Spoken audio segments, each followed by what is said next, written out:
RME ADI-2 DAC Review. RME have been quietly making nerdy audio equipment since 1996. The German manufacturer might not be a household name stateside, but they've become very good at what they do. We were able to spend a month with their ADI-2 digital to analog converter, and are convinced that even the most popular US audio companies should be worried. Very worried. In this review, we break down the ADI-2 DAC sound, design, packaging and accessories, specs and more. To see how it stacks up, check out our list of the best DACs.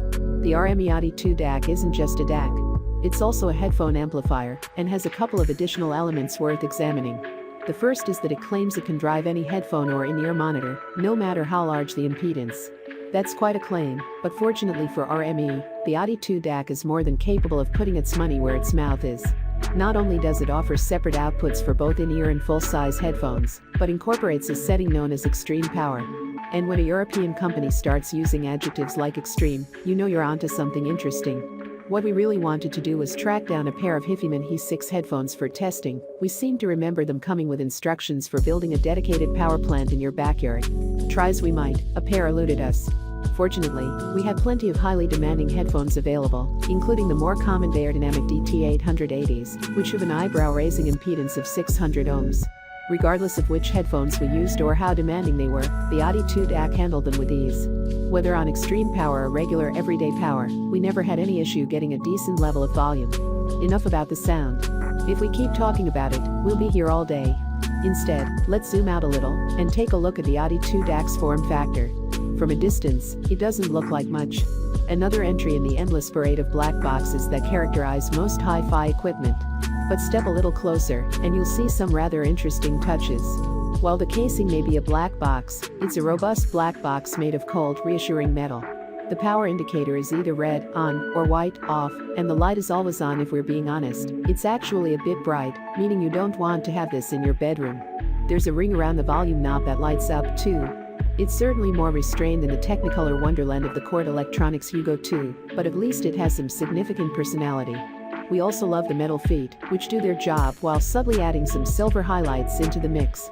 The RME ADI-2 DAC has a ton of great features, and we'll get to them shortly, but we'd like to start with the sound quality.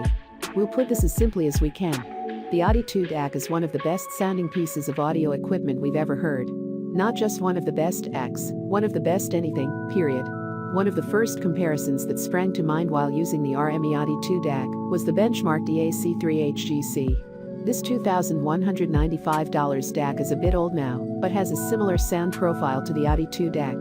The audio quality is tremendous, with a deep sense of neutrality and balance. The problem? Not only is it much more expensive, but its menu system and navigation are even more complicated than the ADI-2 DACs.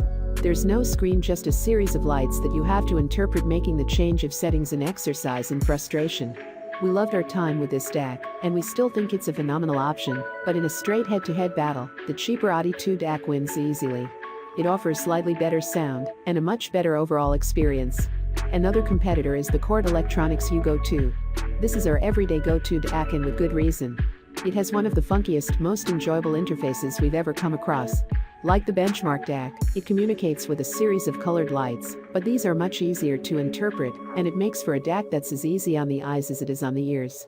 This may be a bit of a heresy, but we think the RME ADI-2 DAC actually sounds better than the Hugo 2. While the latter is great, the ADI-2 DAC is a little more natural. The Hugo 2 is also far more expensive, at $2,695. However, it does have Bluetooth, meaning that it has a portability that the ADI-2 DAC most certainly does not. Check out the description for more information in latest price.